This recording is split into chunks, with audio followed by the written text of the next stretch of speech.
সম্মানিত শ্রোতামণ্ডলী, আসসালামু আলাইকুম। ঢাকা বিশ্ববিদ্যালয়ে এক শিক্ষক বলেছিলেন, আমি এবং কৃষক, শ্রমিক, দিনমজুর, মেথর, চাকর, এদের মধ্যে কোনো পার্থক্য নেই। আমরা ইনকামের দৃষ্টিতে সবাই সমান এবং প্রয়োজনের তাগিদে একজন আরেকজনের পরিপূরক। যেমন আমি যখন গ্রামে ছিলাম, আমার কিছু বেশ বন্ধু ছিল, তাদের সাথে একত্র গ্রামের প্রাইমারি স্কুলে পড়াশোনা করতাম। কিন্তু আমি পরিবেশগত কারণে ধীরে ধীরে আমি লেখাপড়া করতে করতে বিদেশ থেকে উচ্চ ডিগ্রি নিয়ে এসে আজ আমি তোমাদের পড়াচ্ছি। আমার বন্ধুরা যারা আজ গ্রামের বাড়িতে কৃষিকাজ করছে, তারা মাঠে ঘাটে ফসল ফলাচ্ছে। আমি যেমন শার্ট প্যান্ট পরে হাতে একটা বই খাতা নিয়ে তোমাদের পড়াতে আসি, ওরা লাঙল নিয়ে মাথায় মাথাল দিয়ে জমি চাষ করতে যায়।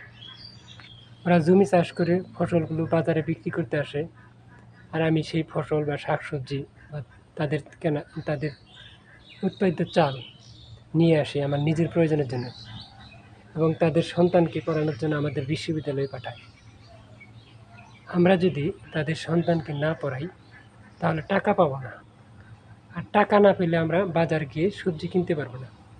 আবার কৃষক যদি তার সবজিগুলো বিক্রি করতে না পারে তাহলে সে তার ছেলে মেয়েদের পড়াতে পারবে না এবং নিজেরাও চলতে পারবে না।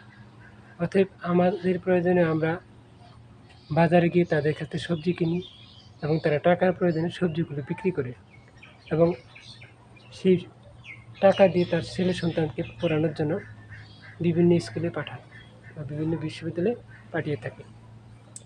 অতএব আমার কাছে যেমন টাকার প্রয়োজন, তাদের কাছে ওই টাকারই প্রয়োজন, শুধু পেশার একটু ভিন্নতা।